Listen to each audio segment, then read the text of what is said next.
Welcome to the Red Dice Diaries, and this is a review of Crestfallen, the Bronze Age fantasy role-playing system.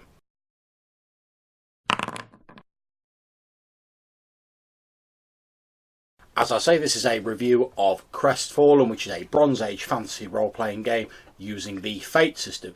It's written by Dan Hiscutt. Now, Dan was kind enough to send me a playtest version of the book, and it's this that I'll be reviewing. So keep in mind there may have been some small changes to the final book, which has just been successfully funded on Kickstarter, so well done to all involved. The playtest copy that I'm looking at is approximately 250 pages long. Now, as you may or may not be aware, I'm a big fan of classical mythology, especially the Greco-Roman period, so I was really interested to see what this game had to offer. And since reading this playtest copy, I actually went on to support the Kickstarter. So, without further ado, let's have a look what we've actually got in the game. We start off with an introduction which paints Crestfallen as survival horror, where the natural world, rather than some sort of supernatural menace, is one of your main foes. A dangerous, animistic world where ignorance or lack of knowledge can spell an ignominious death.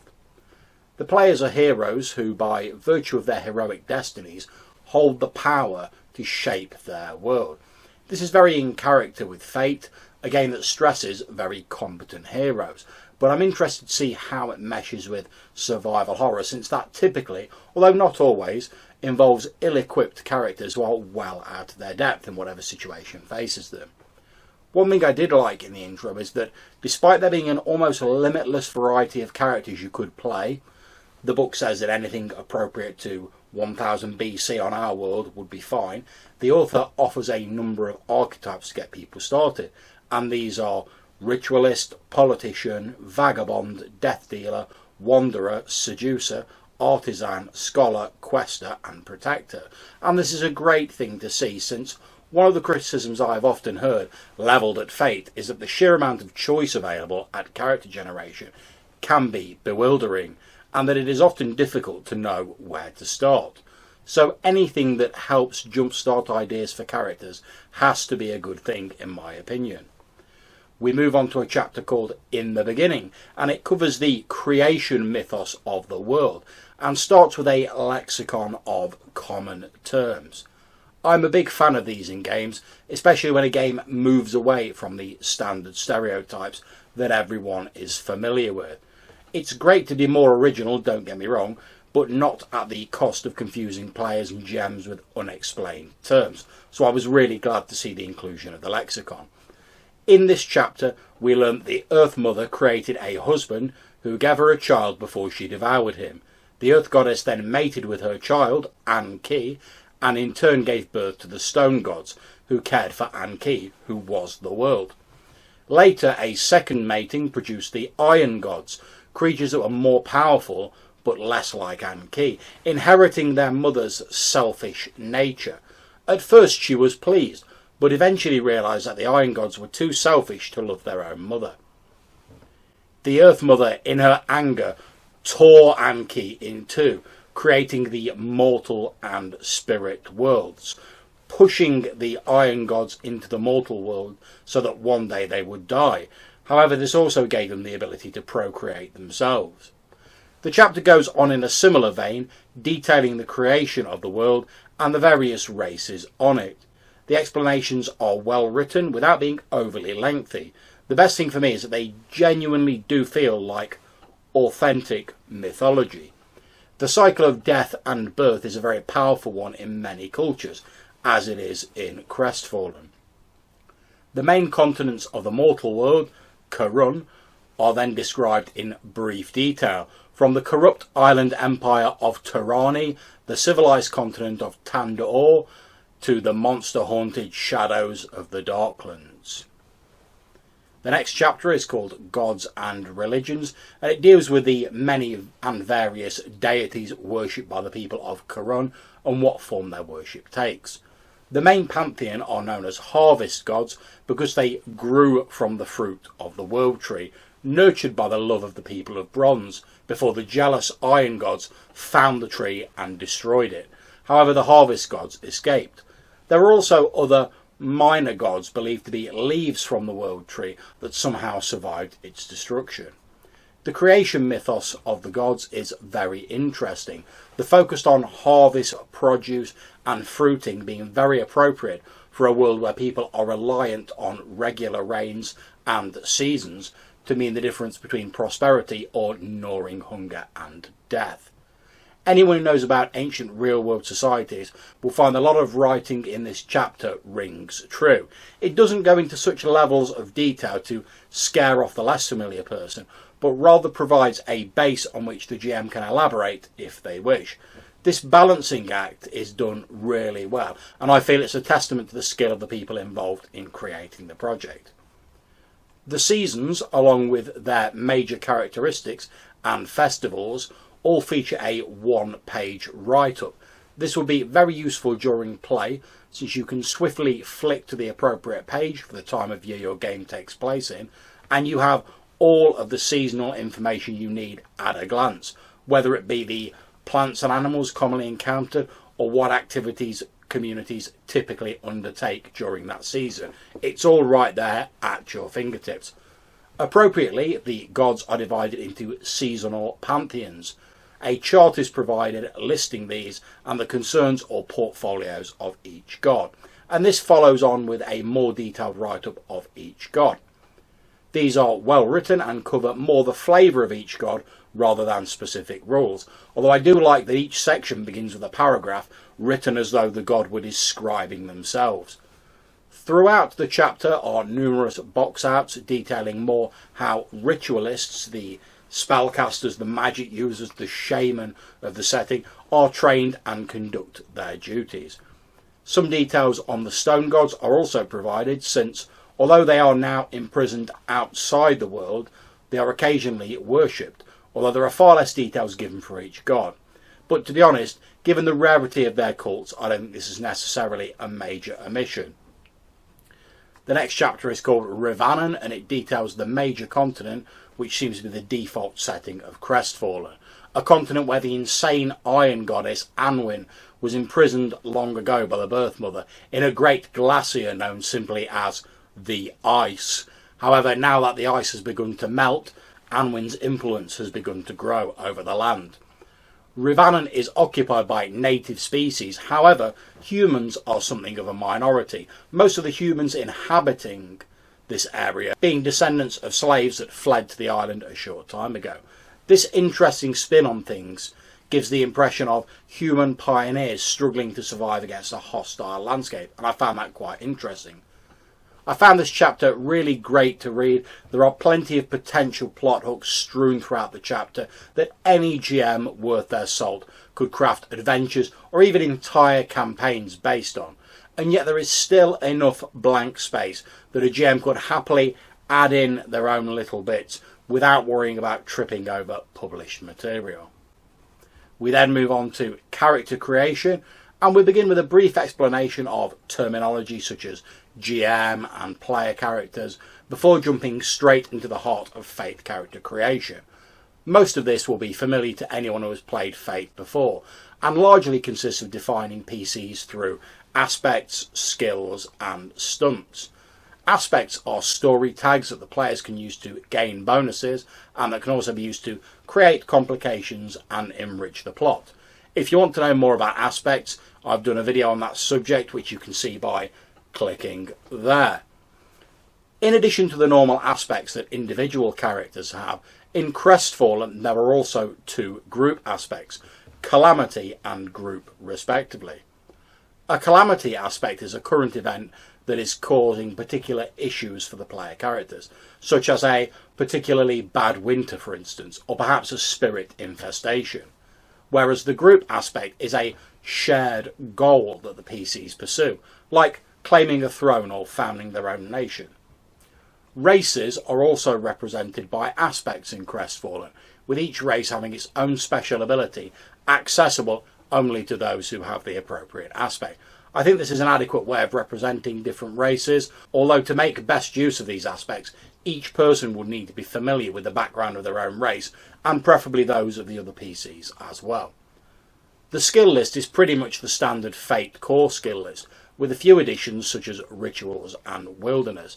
I was quite happy with the skill list myself, although it may be a little generic or vague for those people who prefer more granular rule systems.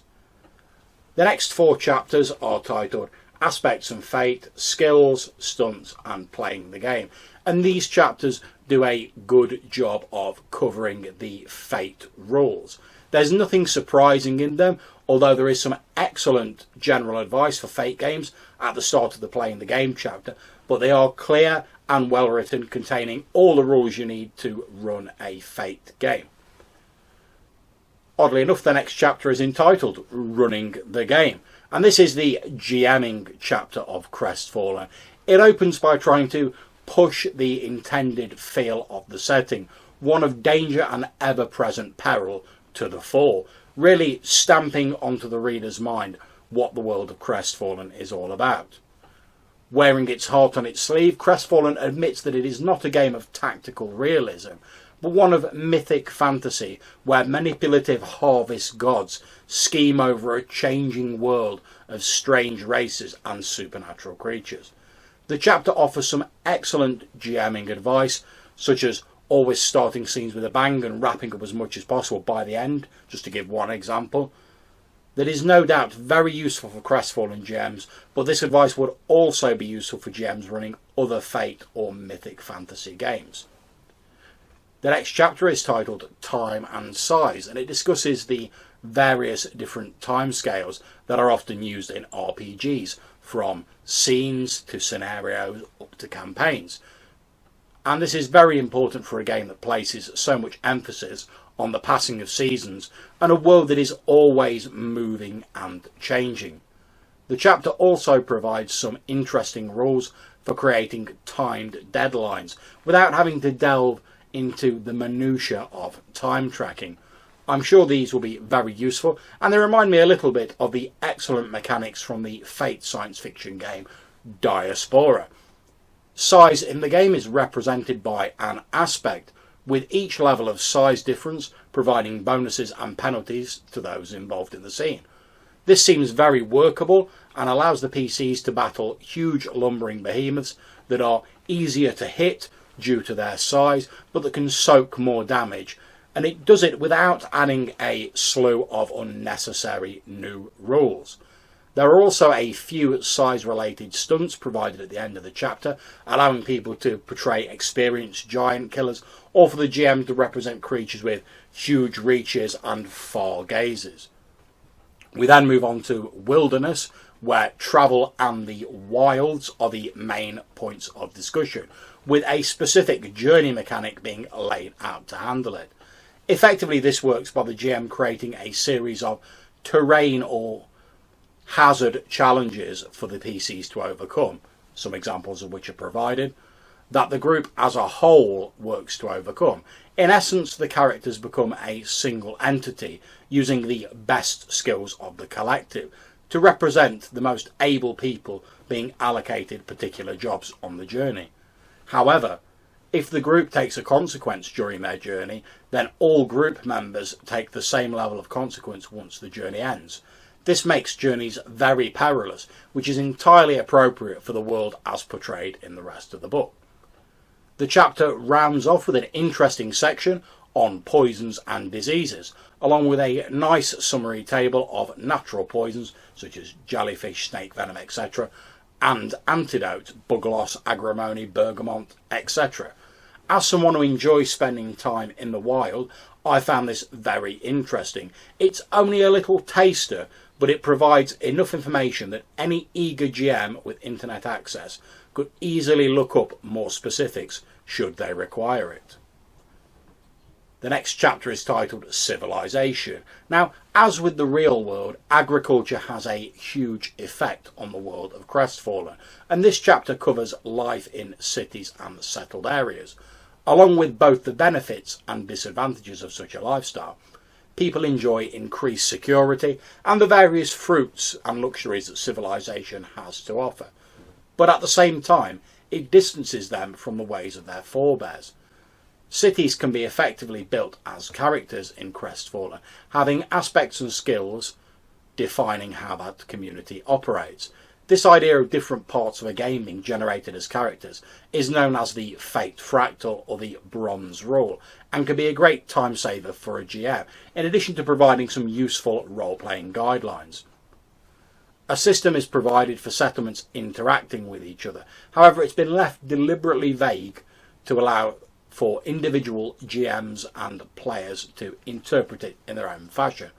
I think this is a wise move, since when dealing with communities as characters, a certain level of abstraction is always going to be necessary. The next chapter is titled Ships and Sailing, and it covers raiding and travel on the high seas. Like the previous chapter, ships are built as characters with their own skills, aspects and stunts, and they have their own systems for interacting with each other. Ship duels are conducted as contests using the sail skills of the various opposing vessels. The first to acquire 3 victories can choose to ram or grapple their opponent vessel or leave the area. During each turn, both sides may roll to create an advantage to represent manoeuvring and other such things that might increase their chance of success. Shooting also takes place in each round. If a vessel has a ritualist on board, they may perform a ritual once per contest. After the results of the contest have been resolved, a new contest begins until either one of the sides can no longer fight or one of them flees the area. These rules are nice and simple and should be fairly quick to resolve. Perhaps a little abstract for some, but personally I think they do a great job of capturing that freewheeling, roiling sea combat feel, and could also be easily ported from this system into other games and adapted to other vessels, such as airships, tanks, etc. The chapter rounds off with a smattering of sample ships, which should cover most of what you want for a Crestfallen game. However, it would not be difficult to create new vessels using the examples as a base, should you feel the need to do so. We then move on to the other lands and magic. Now, magic in Crestfallen is the magic of shape-changing and illusion, although it can also be used to contact the spirits and influence the natural world. But it is not the quick and easy magic so often beloved of some RPGs. Magic in Crestfallen is slow and subtle, involving ritual and the steady build of power to achieve an effect. This chapter describes the other lands, or the spirit world, and the veil that separates it from the mortal world. The book describes how science and reasoned thought push the other world further away, making magic less prominent in towns and cities than it is in the wild. This seems like a sensible rationale to me, allowing more mundane progress to take place in the cities, whilst magic still exists in the wilderness. It also nicely sets up one potential source of conflict in the setting. Rituals themselves are a series of roles: a lore skill roll to successfully have the knowledge to create the ritual, a ritual skill roll to prepare it, and then a third roll, with a skill depending on the type of ritual, to actually carry it out. Although rituals are lengthy processes, successful rolls with style can shorten the time it takes, although you won't be throwing any fireballs around. A number of suggested bases for rituals are then offered. I really like this system. Now, it's not the whiz-bang evocations of some other games, but it really does feel right for the setting, and it's a great example of how magic in Fate can be used subtly and how it can be tweaked and altered to work well in a specific campaign. Although I think, to be honest, it could be ported out of Crestfallen with minimal difficulty. The next chapter, titled People of Ravana, covers how to make NPCs and also the different racial abilities of the Bronze people. And these different races include the various human nations, from the seafarers of Hibernia to the Stone Age tribesmen of the Bone Islands. Arcadians, who are sentient splinters of the Shattered World Tree, who accumulate vast sums of knowledge over their long lives. The Cyclops, once rulers of an underground kingdom, these giants were driven above ground long ago by an unknown evil. The Lupus, Stone Age guardians created by the Earth Mother, who can live in the mortal and spirit worlds with equal ease. And Nadarites, once human slaves corrupted into multi-limbed horrors. by an evil nation of sorcerers now lost to history. Each of these races has multiple interesting regional variants, and the chapter also lists civilizations that mainly reside in the other lands, the Fomorians as they're known. And these consist of the Walrus people, who are mostly peaceful fishing folk living by the waters, slow to anger but wrathful once roused. Goat people, who are mountain dwellers and herders. Wooden bird people, tiny intelligent birds who act as messengers for the harvest gods and who carve their histories into the trunks of trees with their beaks.